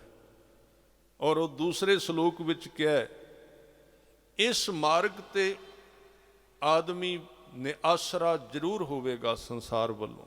ਜ਼ਰੂਰੀ ਹੈ, ਹੋ ਹੀ ਨਹੀਂ ਸਕਦਾ, ਕਿਉਂਕਿ ਬੰਦਾ ਤੁਰਦਾ ਹੀ ਹੋਵੇ ਉਦੋਂ ਹੈ। ਜਦੋਂ ਬੇਆਸਰਾ ਹੁੰਦਾ, ਉਹਦੇ 'ਚ ਹਿੰਮਤ ਹੀ ਉਦੋਂ ਪੈਦਾ ਹੁੰਦੀ ਹੈ। ਇਸ ਕਰਕੇ ਕਹਿੰਦੇ ਕਿਸ ਹੀ ਕੋਈ ਕੋਏ, ਮੰਝ ਨਿਮਾਣੀ ਇੱਕ ਤੂੰ। ਹੁਣ ਇਹਦੇ ਆਪਾਂ ਜਿਹੜੀ ਵਿਚਾਰ ਕੀਤੀ ਏ ਉਹਦੇ ਨਾਲ ਇਹਦੇ ਜੋੜ ਪਾਉਣੇ ਨੇ, ਜੋ ਸ਼ਬਦ ਲਿਖਿਆ ਹੋਇਆ ਇਹ ਉਹਦਾ ਵਿਸਤਾਰ ਸੀ ਜੋ ਆਪਾਂ ਬੋਲਿਆ। ਪਰ ਸਮਝ ਤਾਂ ਆਵੇਗਾ ਜੇ ਪੂਰਾ ਟਾਈਮ ਇੱਕ ਰਸ ਸੁਣਿਆ। ਜੇ ਟੁਕੜਿਆਂ ਦੇ ਵਿੱਚੋਂ ਬਾਹਰ ਚਲੇ ਗਏ ਆ, ਇੱਥੇ ਜੋੜ ਨਹੀਂ ਪੈਣਾ। ਹੁਣ ਜੇ ਵਿੱਚੋਂ ਵਿੱਚੋਂ ਹੋਰ ਕੁਝ ਕਰਦੇ ਰਹੇ ਆ, ਫਿਰ ਨਹੀਂ ਜੋੜ ਪੈਣਾ, ਕਿਉਂਕਿ ਵਿਚਾਰ ਦਾ ਸੰਬੰਧ ਹੀ ਇਹ ਹੈ। ਹਰ ਜੀ ਸੂਖਮ ਅਗਮ ਹੈ, ਕਿਤ ਬਿਦ ਮਿਲਿਆ ਜਾਏ। ਉਹ ਸੂਖਸ਼ਮ ਹੈ ਅਕਾਲ ਪੁਰਖ ਦੀ ਬਾਣੀ ਦੀ ਵਿਚਾਰ ਜਿਹੜੀ ਹੈ। ਉਹ ਕੋਈ ਇਸ ਤਰ੍ਹਾਂ ਦੀ ਫਿਲਮ ਨਹੀਂ ਕਿ 5 ਮਿੰਟ ਵੇਖ ਲਓ ਤੇ 5 ਮਿੰਟ ਛੱਡ ਦਿਓ, ਕੁਝ ਨਹੀਂ ਹੱਥ ਵਿੱਚ ਆਏਗਾ। ਇੱਥੇ ਕਹਿ ਰਹੇ ਨੇ ਕਿਸ ਹੀ ਕੋਈ ਕੋਏ। ਇਹ ਉਹ ਅਵਸਥਾ ਹੈ ਜਿੱਥੇ ਇੱਕ ਧਾਰਮਿਕ ਵਿਅਕਤੀ ਦੀ ਸੁਰਤੀ ਸੈਂਟਰ ਵਿੱਚ ਚਲੀ ਜਾਂਦੀ ਹੈ, ਜਿੱਥੇ ਸੰਸਾਰ ਖਤਮ ਹੁੰਦਾ ਹੈ ਤੇ ਨਿਰੰਕਾਰ ਦਾ ਬਾਰਡਰ ਆ ਜਾਂਦਾ ਹੈ। ਉੱਥੇ ਜਾ ਕੇ ਸੁਰਤੀ ਅੜ ਜਾਂਦੀ ਹੈ, ਕਿਉਂਕਿ ਸਾਰੇ ਸੰਸਾਰ ਦੇ ਆਸਰੇ ਟੁੱਟ ਗਏ, ਅੱਗੋਂ ਅਜੇ ਆਸਰਾ ਮਿਲਿਆ ਨਹੀਂ। ਉਹ ਅਸਥਾਨ ਪੀੜਾਦਾਇਕ ਅਸਥਾਨ ਹੈ, ਦੁਖਦਾਇਕ। ਸੰਸਾਰ ਵੀ ਛੁੱਟ ਗਿਆ, ਅੱਗੋਂ ਕੁਝ ਮਿਲਿਆ ਨਹੀਂ। ਉੱਥੇ ਵਿਅਕਤੀ ਬਹੁਤ ਦੁਖੀ ਨਹੀਂ ਹੁੰਦਾ, ਇੱਕ ਤੜਫਣਾ ਦੇ ਵਿੱਚੋਂ ਗੁਜ਼ਰਦਾ ਹੈ। ਉਹ ਤੜਫਣਾ ਵੀ ਉਹਦੀ ਪ੍ਰੋਸੀਜਰ ਹੈ ਅਧਿਆਤਮਵਾਦ ਦੀ। ਉਹਦੇ ਵਿੱਚ ਉਹਦੀ ਸ਼ੁੱਧੀ ਕੀਤੀ ਜਾਂਦੀ, ਉਹਨੂੰ ਧੋਤਾ ਜਾਂਦਾ, ਸਾਫ਼ ਕੀਤਾ ਜਾਂਦਾ। ਉਹਨੂੰ ਮਹਾਰਾਜ ਨੇ ਕਿਹਾ ਸ਼ਰਮ ਖੰਡ ਕੀ ਬਾਣੀ ਰੂਪ, ਤਿੱਥੈ ਘਾੜਤ ਘੜੀਐ ਬਹੁਤ ਅਨੂਪ। ਉੱਥੇ ਘੜਿਆ ਜਾਂਦਾ, ਮਨੁੱਖ ਦੀ ਸੁਰਤੀ ਘੜੀ ਜਾਂਦੀ। ਸੰਸਾਰ ਪਿੱਛੇ ਰਹਿ ਗਿਆ, ਅੱਗੇ ਕਦਮ ਚੁੱਕਣ ਦੀ ਹਿੰਮਤ ਨਹੀਂ ਅਜੇ, ਕੰਢੇ ਤੇ ਖਲੋਤਾ ਮਨੁੱਖ। ਉੱਥੇ ਕੰਬਦੀ ਹੈ ਸੁਰਤੀ, ਉਹਦੀ ਬਹੁਤ ਕੰਬਦੀ। ਜਿਵੇਂ ਜਹਾਜ਼ ਉਸ ਸੈਂਟਰ ਤੇ ਸਪੇਸ ਵਿੱਚ ਜਾ ਕੇ ਬਹੁਤ ਉਹਦਾ ਜ਼ੋਰ ਲੱਗਦਾ, ਜਿੱਥੇ ਥੱਲੇ ਵਾਲੀ ਜ਼ਮੀਨ ਦੀ ਖਿੱਚ ਖਤਮ ਹੁੰਦੀ ਹੈ ਤੇ ਉੱਪਰ ਵਾਲੀ ਖਿੱਚ ਉਹਨੂੰ ਅਗਾਂਹ ਖਿੱਚਦੀ ਹੈ। ਉਹ ਥੋੜ੍ਹਾ ਜਿਹਾ ਥਾਂ ਪਾਰ ਕਰਨਾ ਉਹਨੂੰ ਬਹੁਤ ਔਖਾ ਹੈ। ਇਹ ਸਾਰੇ ਸ਼ਬਦ ਉਸ ਸੈਂਟਰ ਨਾਲ ਸੰਬੰਧ ਰੱਖਦੇ, ਜਿੱਥੇ ਦੁਨੀਆ ਦਾ ਕੋਈ ਆਸਰਾ ਨਹੀਂ ਰਿਹਾ, ਆਦਮੀ ਇਕੱਲਾ ਹੋ ਗਿਆ। ਉਸ ਥਾਂ ਨੂੰ ਕਿਹਾ ਥੰਮੇ ਕੋਈ ਨਾ ਸਾਧ ਬਿਨ। ਉੱਥੇ ਵਿਅਕਤੀ ਨੂੰ ਗੁਰੂ ਤੋਂ ਬਿਨਾਂ, ਸਾਧ ਸੰਗਤ ਤੋਂ ਬਿਨਾਂ ਸਹਾਰਾ ਨਹੀਂ ਕੋਈ ਦੇ ਸਕਦਾ। ਇੱਥੇ ਜਾ ਕੇ ਬਹੁਤ ਸਾਰੇ ਲੋਕ ਡਿਸਟਰਬ ਹੋ ਜਾਂਦੇ ਨੇ, ਜਿੱਥੇ ਅੱਗੇ ਵੀ ਨਹੀਂ ਜਾ ਸਕਦੇ, ਪਿੱਛੇ ਵੀ ਨਹੀਂ ਆ ਸਕਦੇ। ਉੱਥੇ ਸਾਧ ਸੰਗਤ ਦੀ ਲੋੜ ਪੈਂਦੀ। ਉੱਥੇ ਮਹਾਰਾਜ ਫਿਰ ਕਹਿੰਦੇ ਅਰਦਾਸ ਕਰਨੀ ਪੈਂਦੀ ਕਿ ਕਿਸ ਹੀ ਕੋਈ ਕੋਏ, ਮੰਝ ਨਿਮਾਣੀ ਇੱਕ ਤੂੰ। ਕਿਸੇ ਦਾ ਕੋਈ ਸਹਾਰਾ ਹੈ, ਕਿਸੇ ਦਾ ਕੋਈ ਸਹਾਰਾ ਹੈ, ਕਿਸੇ ਦਾ ਕੋਈ ਸਹਾਰਾ ਹੈ, ਪਰ ਮੇਰਾ ਹੋਰ ਕੋਈ ਵੀ ਸਹਾਰਾ ਨਹੀਂ, ਤੂੰ ਹੀ ਇੱਕ ਸਹਾਰਾ ਹੈ ਹੁਣ ਮੇਰਾ। ਅਰਦਾਸ ਨਿਕਲੀ। ਅਰਦਾਸ ਅਕਾਲ ਪੁਰਖ ਦੀ ਪੈਦਾ ਹੀ ਉਦੋਂ ਹੁੰਦੀ ਹੈ। ਲੋਕ ਕੁਟੰਬ ਸਭੂ ਤੇ ਤੋਰੈ, ਜੋ ਤੋ ਆਪਨ ਬੇਡੀ ਆਵੇ ਕੋ। ਦੁਨੀਆ ਦੇ ਸਹਾਰੇ ਸਾਰੇ ਖਤਮ ਹੋ ਗਏ। ਕਿਸੇ ਦਾ ਕੋਈ ਸਹਾਰਾ ਹੈ, ਕਿਸੇ ਦਾ ਕੋਈ ਸਹਾਰਾ ਹੈ, ਪਰ ਮੇਰਾ ਕੋਈ ਸਹਾਰਾ ਨਹੀਂ ਤੇਰੇ ਤੋਂ ਬਿਨਾਂ, ਨਿਰਸਹਾਰਾ। ਤੇ ਉਹਦੇ ਤੋਂ ਬਾਅਦ ਅਕਾਲ ਪੁਰਖ ਦਾ ਸਹਾਰਾ ਸ਼ੁਰੂ ਹੁੰਦਾ ਹੈ। ਜੇ ਇੱਕ ਨਿਮਖ ਮਾਤਰ ਵੀ ਅਸੀਂ ਸੰਸਾਰ ਦਾ ਆਸਰਾ ਲੈ ਲਿਆ, ਪਰਮਾਤਮਾ ਸਾਡੀ ਬਾਂਹ ਨਹੀਂ ਫੜੇਗਾ। ਸਗਲ ਦੁਆਰ ਕੋ ਛੱਡ ਕੇ ਗਇਓ ਤੁਹਾਰੋ ਦੁਆਰ। ਦੁਆਰ ਛੱਡਣੇ ਪੈਣਗੇ, ਆਸਰੇ ਤਿਆਗਣੇ ਪੈਣਗੇ। ਇਹ ਨਹੀਂ ਵੀ ਬਾਹਰੋਂ ਚੱਲੀ ਜਾਏ, ਕੋਈ ਹਰਜ ਨਹੀਂ ਸੰਸਾਰ ਵਿੱਚ। ਬਾਹਰੋਂ ਮੁਖ ਕੀ ਬਾਤ ਸਗਲ ਸਿਉ ਕਰਤਾ, ਪਰ ਜਿਹੜਾ ਸੈਂਟਰ ਪੁਆਇੰਟ ਹੈ ਉੱਥੇ ਕੋਈ ਸਹਾਰਾ ਨਹੀਂ ਬਚਣਾ ਚਾਹੀਦਾ। 1% ਵੀ ਨਹੀਂ ਬਚਣਾ ਚਾਹੀਦਾ। ਆਪਣੇ ਮਨ ਦਾ ਵੀ ਸਹਾਰਾ ਜੋ ਅਸ਼ੁੱਧ ਹੈ ਉਹ ਵੀ ਨਹੀਂ ਬਚਣਾ ਚਾਹੀਦਾ। ਮਨੁੱਖ ਬਿਲਕੁਲ ਬੇਸਹਾਰਾ ਹੋਣਾ ਚਾਹੀਦਾ। ਫਿਰ ਸਾਡੇ ਵਿੱਚ ਇੱਕ, ਉਹਨੂੰ ਅੰਗਰੇਜ਼ੀ ਵਿੱਚ ਕਹਿੰਦੇ ਸੇਵ ਐਨਰਜੀ, ਜੋ ਇਕੱਠੀ ਹੋਈ ਪਈ ਹੈ, ਅਜੇ ਤੱਕ ਜਾਗੀ ਨਹੀਂ, ਉਹ ਖੁੱਲੀ ਨਹੀਂ।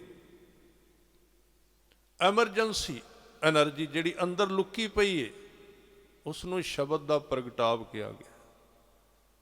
ਉਹ ਪ੍ਰਗਟ ਕਿਉਂ ਨਹੀਂ ਹੁੰਦੀ? ਸਾਡੇ ਮੋਬਾਈਲ ਦੀ ਬੈਟਰੀ ਵਿੱਚ ਵੀ ਜਦੋਂ ਖਤਮ ਹੋ ਜਾਏ, ਇੱਕ ਸੇਵ ਐਨਰਜੀ ਉਹਦਾ ਆਪਸ਼ਨ ਹੈ, ਉਹ ਫਿਰ ਜਾਗਰਿਤ ਹੁੰਦੀ ਜਦੋਂ ਸਾਰੀ ਪਾਵਰ ਮੁੱਕ ਜਾਏ ਉਹਦੀ ਬੈਟਰੀ ਦੀ। ਸਾਡੇ ਅੰਦਰ ਇੱਕ ਅਕਾਲ ਪੁਰਖ ਦਾ ਬਲ ਹੈ, ਸ਼ਕਤੀ ਹੈ। ਜਿਵੇਂ ਗੁਰੂ ਤੇਗ ਬਹਾਦਰ ਸਾਹਿਬ ਕਹਿੰਦੇ, ਬਲ ਛੁੱਟ ਕੇ ਉਹ ਬੰਧਨ ਪਰੇ, ਕਛੂ ਨਾ ਹੋਤ ਉਪਾਏ। ਕਹੋ ਨਾਨਕ ਅਬ ਓਟ ਹਰ, ਗਜ ਜਿਉ ਹੋ ਸਹਾਏ। ਬਲ ਹੋਵਾ ਬੰਧਨ ਛੁਟੇ, ਸਭ ਕਿਛ ਹੋਤ ਉਪਾਏ। ਨਾਨਕ ਸਭ ਕਿਛ ਤੁਮਰੇ ਹੱਥ ਮੈਂ, ਤੁਮ ਹੀ ਹੋਤ ਸਹਾਏ। ਸਾਡੇ ਅੰਦਰਲੀ ਜੋ ਉਹ ਸੇਵ એનર્ਜੀ, ਪਰਮਾਤਮਾ ਦੀ ਸ਼ਕਤੀ ਗੁਪਤ ਪਈ ਹੋਈ ਹੈ, ਬੰਦ ਪਈ ਹੋਈ ਹੈ, ਉਹ ਕਿੱਦਣ ਜਾਗਣੀ ਹੈ? ਜਿੱਦਣ ਬਾਕੀ ਦੀ ਸਾਰੀ ਸ਼ਕਤੀ ਕੰਮ ਕਰਨੀ ਬੰਦ ਕਰ ਗਈ। ਉਸ ਬੰਦ ਹੋਣ ਨਹੀਂ ਉਹਦਾ ਸਵਿਚ ਆਨ ਕਰ ਦੇਣਾ, ਉਹਨੇ ਖੋਲ ਦੇਣਾ। ਫਿਰ ਉਹ 1.25 ਲੱਖ ਦੇ ਅੱਗੇ ਖਲੋ ਸਕਦਾ ਉਹ ਆਦਮੀ। ਅਜੇ ਤੱਕ ਆਪਾਂ ਇੱਕ ਆਮ ਆਦਮੀ ਆ। ਬਾਬਾ ਦੀਪ ਸਿੰਘ ਕੌਣ ਨੇ? ਬਾਬਾ ਦੀਪ ਸਿੰਘ ਦੀ ਉਹ એનર્ਜੀ ਜੋ ਸੇਵ એનર્ਜੀ ਇਕੱਠੀ ਹੋਈ ਹੈ, ਜੋ ਐਮਰਜੈਂਸੀ ਪਾਵਰ ਹੈ, ਉਹ ਜਾਗ ਪਈ ਹੈ। ਅਸੀਂ ਕਹਾਂਗੇ ਉਹ ਕੀ ਬਲਾ ਹੁੰਦੀ ਹੈ? ਕਈ ਵਾਰੀ ਸਾਡੇ ਵਿੱਚ ਜਾਗਦੀ ਹੈ। ਜਾਗਦੀ ਕਿਵੇਂ ਹੈ? ਇੱਕ ਬੰਦਾ ਦੁਕਾਨ ਤੇ ਸਾਰਾ ਦਿਨ ਕੰਮ ਕਰਦਾ ਰਿਹਾ, ਦੁਕਾਨ ਤੋਂ ਥੱਕ ਟੁੱਟ ਕੇ ਰਾਤ ਨੂੰ ਘਰ ਆਇਆ, ਇੱਕ ਕਦਮ ਗੱਡੀ ਚੋਂ ਉਤਰਨਾ ਵੀ ਔਖਾ ਸੀ, ਇੰਨਾ ਥੱਕ ਚੁੱਕਾ ਸੀ। ਘਰ ਵਾਲੀ ਕਹਿੰਦੀ ਵੀ ਬਹੁਤ, ਕਹਿੰਦੇ ਮੈਂ ਥੱਕਿਆ ਬਹੁਤ ਆ, ਇੱਥੇ ਪ੍ਰਸ਼ਾਦਾ ਦਿਓ, ਮੈਂ ਹਿੱਲ ਵੀ ਨਹੀਂ ਸਕਦਾ, ਇੰਨਾ ਥੱਕ ਗਿਆ, ਸ਼ਕਤੀ ਰਹੀ ਹੋਈ ਨਹੀਂ। ਪ੍ਰਸ਼ਾਦਾ ਛਕ ਕੇ ਲੰਮਾ ਪੈਣ ਲੱਗਾ ਤੇ ਫੋਨ ਆ ਗਿਆ ਪਿੱਛੋਂ ਦੁਕਾਨ ਤੋਂ ਨੌਕਰ ਦਾ, ਵੀ ਸਰਕਟ ਸ਼ਾਰਟ ਹੋ ਗਿਆ, ਬਿਜਲੀ ਸ਼ਾਰਟ ਹੋ ਗਈ ਤੇ ਦੁਕਾਨ ਨੂੰ ਅੱਗ ਲੱਗ ਗਈ ਹੈ। ਉਹੀ ਬੰਦਾ ਜਿਹੜਾ ਕਹਿੰਦਾ ਮੇਰੇ ਤੋਂ ਕਦਮ ਨਹੀਂ ਚੁੱਕਿਆ ਜਾਂਦਾ, ਛਾਲ ਮਾਰ ਕੇ ਉੱਠਿਆ, ਗੱਡੀ ਭਜਾਈ ਤੇ ਪਹੁੰਚ ਗਿਆ। ਉਹ ਸ਼ਕਤੀ ਕਿੱਥੋਂ ਆਈ? ਉਹ ਸੇਵ એનર્ਜੀ ਜਿਹੜੀ ਅੰਦਰ ਲੁਕੀ ਪਈ। ਸਾਡੇ ਵਿੱਚ ਅਕਾਲ ਪੁਰਖ ਨੇ ਬੜੇ ਖਜ਼ਾਨੇ ਗੁਪਤ ਰੱਖੇ ਨੇ, ਜੋ ਚੱਲਦੇ ਹੀ ਨਹੀਂ ਸਾਰੀ ਉਮਰ, ਕਿਉਂਕਿ ਅਸੀਂ ਉਹਨਾਂ ਨੂੰ ਮੌਕਾ ਹੀ ਨਹੀਂ ਦਿੰਦੇ, ਸਮਾਂ ਹੀ ਨਹੀਂ ਆਉਂਦਾ। ਤੇ ਉਹ ਆਸਰਾ, ਉਹ ਸ਼ਕਤੀ ਉਹਨਾਂ ਚਿਰ ਪੈਦਾ ਨਹੀਂ ਹੋਵੇਗੀ ਜਿੰਨਾ ਚਿਰ ਦੁਨੀਆ ਦੀਆਂ ਸ਼ਕਤੀਆਂ ਕੱਟ ਆਫ ਨਾ ਹੋਈਆਂ, ਉਹਨਾਂ ਦੇ ਕਨੈਕਸ਼ਨ ਟੁੱਟੇ ਨਾ, ਉਦੋਂ ਉਹ ਪੈਦਾ ਹੋਵੇਗੀ। ਫਿਰ ਪਤਾ ਲੱਗੇਗਾ। ਉਹਨੂੰ ਕਹਿ ਰਹੇ ਨੇ ਮਹਾਰਾਜ, ਹਉ ਬਲਿਹਾਰੀ ਸਤਿਗੁਰ ਆਪਣੇ, ਜਿਨ ਗੁਪਤ ਨਾਮ ਪਰ ਗਾਂਝਾ। ਗੁਪਤ ਸ਼ਕਤੀ ਨੂੰ ਜਿਨਨੇ ਪ੍ਰਗਟ ਕਰ ਦਿੱਤਾ, ਐਸੇ ਸਤਿਗੁਰੂ ਤੋਂ ਮੈਂ ਬਲਿਹਾਰ ਹਾਂ। ਉਸ ਸੰਬੰਧ ਵਿੱਚ ਹੀ ਗੁਰੂ ਅੰਗਦ ਦੇਵ ਜੀ ਕਹਿ ਰਹੇ ਨੇ, ਕਿਸ ਹੀ ਕੋਈ ਕੋਏ ਮੰਝ ਨਿਮਾਣੀ। ਮੈਂ ਗਰੀਬ ਦਾ ਤੂੰ ਹੀ ਹੁਣ ਇੱਕ ਆਸਰਾ, ਹੋਰ ਕੋਈ ਆਸਰਾ ਨਹੀਂ। ਤੇ ਅੰਦਰ ਦਾ ਵਿਰਾਗ ਉਸ ਵੇਲੇ ਫਿਰ ਇੰਨਾ ਤੀਬਰ ਹੋ ਗਿਆ। ਉਹਦੇ ਅੰਦਰ ਦੀ ਅਵਸਥਾ ਕੀ ਹੈ? ਉਹ ਜਗਿਆਸੂ ਕਹਿੰਦਾ, ਕਿਉਂ ਨਾ ਮਰੀਜੈ ਰੋਏ, ਜਾਂ ਲੱਗ ਚਿਤ ਨਾ ਆਵਹੀ। ਮੈਂ ਰੋ ਰੋ ਕੇ ਮਰ ਹੀ ਕਿਉਂ ਨਾ ਜਾਵਾਂ। ਇਹਦੇ ਅਰਥ ਨੇ, ਭਾਵ ਮੈਨੂੰ ਮਰ ਜਾਣਾ ਚਾਹੀਦਾ ਉਹਦੇ ਤੋਂ ਬਿਨਾਂ, ਭਾਵ ਮੇਰੀ ਮੌਤ ਹੈ ਉਹਦੇ ਤੋਂ ਬਿਨਾਂ। ਜਿੰਨਾ ਚਿਰ ਉਹਦੀ ਯਾਦ ਅੰਦਰ ਨਹੀਂ ਟਿਕਦੀ, ਉਹਦੇ ਨਾਲ ਸੰਬੰਧ ਨਹੀਂ ਬਣਦਾ। ਮਹੱਲਾ ਦੂਜਾ, ਜਾਂ ਸੁਖ ਤਾਂ ਸਹੁ ਰਾਵਿਓ। ਇਹ ਗੁਰਮੁਖ ਦੀ ਅਵਸਥਾ ਹੈ ਕਿ ਜਦੋਂ ਉਹਨੂੰ ਸੁਖ ਆਉਂਦਾ ਹੈ, ਉਹਦੇ ਵਿੱਚ ਵੀ ਉਹ ਪਰਮਾਤਮਾ ਦਾ ਸਿਮਰਨ ਕਰਦਾ ਹੈ। ਕਿਉਂਕਿ ਦੁੱਖ ਵਿੱਚ ਸਿਮਰਨ ਕਰਨਾ ਸੌਖਾ ਹੈ, ਸੁੱਖ ਵਿੱਚ ਬਹੁਤ ਔਖਾ ਹੈ। ਸੁੱਖ ਆਦਮੀ ਨੂੰ ਸਵਾਉਂਦਾ ਹੈ, ਗਾਫਲ ਕਰਦਾ ਹੈ, ਕਮਜ਼ੋਰ ਕਰਦਾ ਸੁੱਖ। ਦੁੱਖ ਉਹਦੀ ਪਾਵਰ ਨੂੰ ਜਗਾਉਂਦਾ ਹੈ। ਇਹ ਉਲਟੀਆਂ ਨੇ ਗੱਲਾਂ, ਸਮਝ ਵਿੱਚ ਨਹੀਂ ਆਉਣਗੀਆਂ। ਦੁੱਖ ਉਹਦੀ ਪਾਵਰ ਜਿਹੜਾ ਸਵਿਚ ਹੈ ਉਹਨੂੰ ਔਨ ਕਰਦਾ, ਚਲਾਉਂਦਾ ਹੈ। ਸੁੱਖ ਉਹਦੇ ਸਵਿਚ ਨੂੰ ਆਫ ਕਰਦਾ, ਕਮਜ਼ੋਰੀ ਪੈਦਾ ਕਰਦਾ। ਇਸ ਕਰਕੇ ਜੇ ਧਰਮ ਕਮਜ਼ੋਰ ਹੋਇਆ ਹੈ ਜਾਂ ਸਿੱਖ ਕੌਮ ਵਿੱਚ ਕੋਈ ਕਮਜ਼ੋਰੀ ਆਈ ਹੈ, ਤੇ ਉਹਦਾ ਇੱਕੋ ਹੀ ਕਾਰਨ ਹੈ, ਸੁੱਖ ਸਾਧਨ, ਐਸ਼ ਪ੍ਰਸਤੀ, ਖਾਣਾ ਪੀਣਾ, ਮਟੀਰੀਅਲ ਮਾਈਂਡ, ਪਦਾਰਥਵਾਦ, ਉਹਨੇ ਇਹਨੂੰ ਕਮਜ਼ੋਰ ਕੀਤਾ, ਉਹਨੇ ਦੀ ਸ਼ਕਤੀ ਨੂੰ ਛੀਣ ਕੀਤਾ, ਖਤਮ ਕੀਤਾ ਹੈ। ਇਸ ਕਰਕੇ ਕਹਿੰਦੇ ਤੂੰ ਖਿਆਲ ਰੱਖੀ, ਦੁੱਖ ਵਿੱਚ ਤੇ ਤੂੰ ਯਾਦ ਕਰ ਹੀ ਲੈਣਾ ਹੈ, ਸੁੱਖ ਵਿੱਚ ਯਾਦ ਕਰਨ ਦੀ ਕੋਸ਼ਿਸ਼ ਕਰ, ਕਿਉਂਕਿ ਸੁੱਖ ਹੀ ਦੁੱਖ ਦੀ ਸ਼ੁਰੂਆਤ ਹੁੰਦੀ ਹੈ। ਉਹਦੇ ਅੱਗੇ ਟਹਿਣੀਆਂ ਨਿਕਲਣੀਆਂ, ਉਹਨੂੰ ਦੁੱਖ ਕਹਿੰਦੇ ਨੇ। ਜਾਂ ਸੁਖ ਤਾਂ ਸਹੁ ਰਾਵਿਓ, ਦੁੱਖ ਵੀ ਸੰਭਾਲਿਓ। ਇਹ ਉਹਨਾਂ ਨੇ ਦੁੱਖ ਵਿੱਚ ਵੀ ਉਹਨੂੰ ਸੰਭਾਲਿਆ ਹੈ, ਉਹਨੂੰ ਯਾਦ ਕੀਤਾ, ਉਹਦਾ ਸਿਮਰਨ ਕੀਤਾ ਹੈ। ਗੁਰੂ ਅੰਗਦ ਦੇਵ ਪਾਤਸ਼ਾਹ ਕਹਿੰਦੇ, ਨਾਨਕ ਕਹੈ ਸਿਆਣੀਏ ਇਉਂ ਕੰਤ ਮਿਲਾਵਾ ਹੋਏ। ਹੇ ਸਿਆਣੀਏ, ਭਾਵ ਹੇ ਜੀਵ, ਇਸ ਤਰ੍ਹਾਂ ਉਸ ਕੰਤ ਪਤੀ ਨੂੰ ਮਿਲਿਆ ਜਾਂਦਾ ਹੈ ਜਦੋਂ ਦੁੱਖ ਤੇ ਸੁੱਖ ਬਰਾਬਰ ਹੋ ਜਾਂਦੇ ਨੇ। ਜੇ ਇਹਨੂੰ ਹੋਰ ਖੋਲ੍ਹਣਾ ਹੋਵੇ ਤੇ ਆਪ ਜੀ ਇੱਕ ਸ਼ਬਦ ਪੜ੍ਹ ਸਕਦੇ ਹੋ, गुरु तेग बहादुर साहब जी का, जो नर दुख मैं दुख नहीं मानै, सुख स्नेह अर भय नहीं जाग, कंचन माटी मानै। जदों समता आउंदी, सम दृष्टि बराबरता पैदा हुंदी, इस तरह उस वाहिगुरू की प्राप्ति हुंदी है। पौड़ी उत्थे फिर उस्तत करनी भी, अकाल पुरख की बंदगी करन लग्या भी मनुख कहंदा भी तेरी वडियाई इन्नी वड्डी है, मैं उहदे अगे बिल्कुल छोटा। उहदे सामने इन्ना विशाल भंडारा आ जाता है अकाल पुरख की सृष्टि का। वो कहंदा हो क्या साला ही किरम जंत वड्डी तेरी वडियाई, किरम छोटा जा कीड़ा।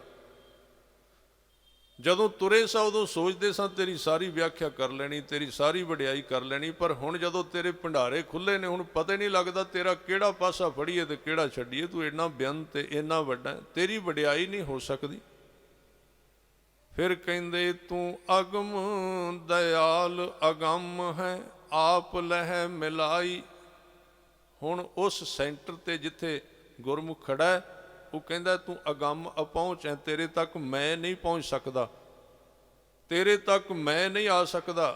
तू अपनी बांह करके हथ फड़ के मैनू अपने वल खिंच सकना है, आप लह मिलाई, तू आप मिला सकना। मैं तुझ बिन बेली को नहीं, तू अंत सखाई। बिल्कुल इको ही विचार ते सारा शब्द उचारिया गया। पौड़ी का सुमेल सलोकां नाल बहुत गहरा है। तेरे तो बिना मेरा हुण कोई मित्र नहीं रहा, जो आपां पिछे विचारिया। तेरे तो बिना मेरा कोई दोस्त नहीं रहा, रहना भी नहीं चाहिए, क्योंकि तू दोस्त बनना ही उदण है, तू मान देना ही उदण है जिदन निमाणे हो गया, तू ताण देना ही उदण है जिदन निताणे हो गया, तू ओट देनी उदों है जदों न्योटे हो गया संसार वालों।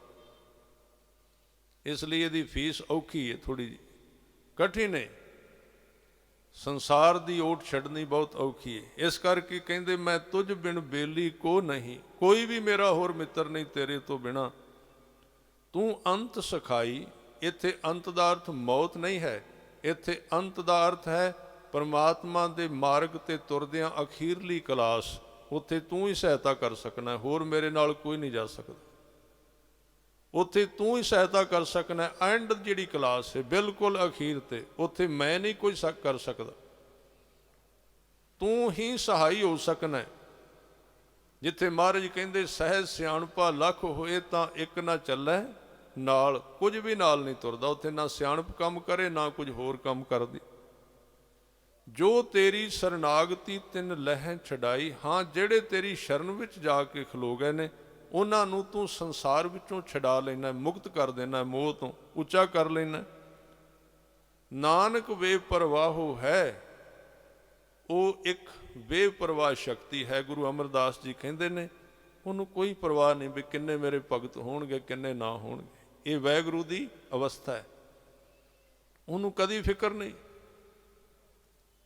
कि मेरे किन्ने चेले होणगे, मेरे नाल किन्ने लोग तुरनगे। जिन्ने तुरन वो जी आया नूं कहंदा है, जिन्ने ना तुरन उन्होंने कोई फर्क नहीं पैंदा। दोवां अवस्था विच इक्को जिहा। नानक बेपरवाह है तिस तिल ना तमाही, तमाही दा अर्थ है खिच, तमा करना। उन्होंने किसी चीज़ नाल कोई अटैचमेंट नहीं है, खिच नहीं है, तमा नहीं किसी चीज़ की, तिल जिन्नी भी थोड़ी भी, बिल्कुल बेपरवाह इन्ना है।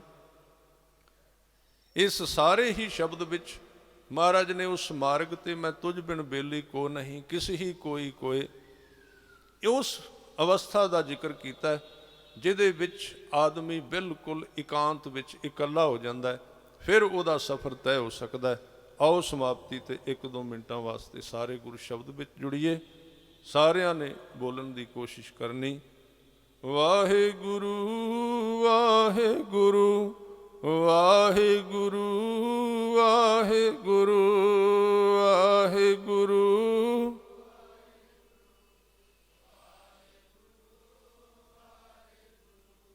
वाहिगुरू वाहिगुरू वाहिगुरू वाहिगुरू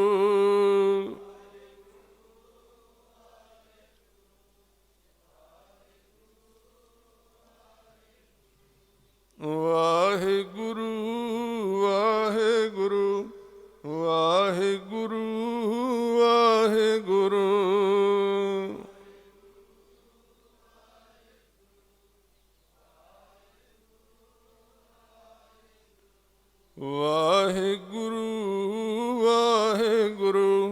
ਵਾਹਿਗੁਰੂ ਵਾਹਿਗੁਰੂ।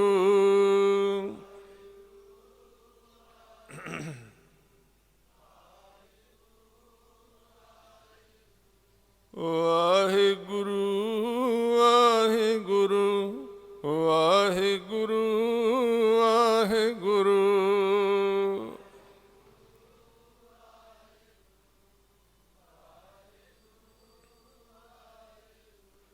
ਵਾਹਿਗੁਰੂ ਵਾਹਿਗੁਰੂ ਵਾਹਿਗੁਰੂ ਵਾਹਿਗੁਰੂ।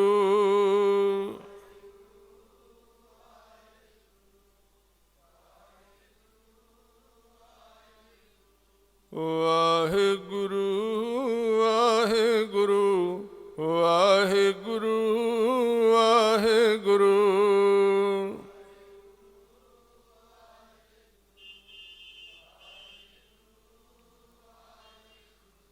ਵਾਹਿਗੁਰੂ ਵਾਹਿਗੁਰੂ ਵਾਹਿਗੁਰੂ ਵਾਹਿਗੁਰੂ।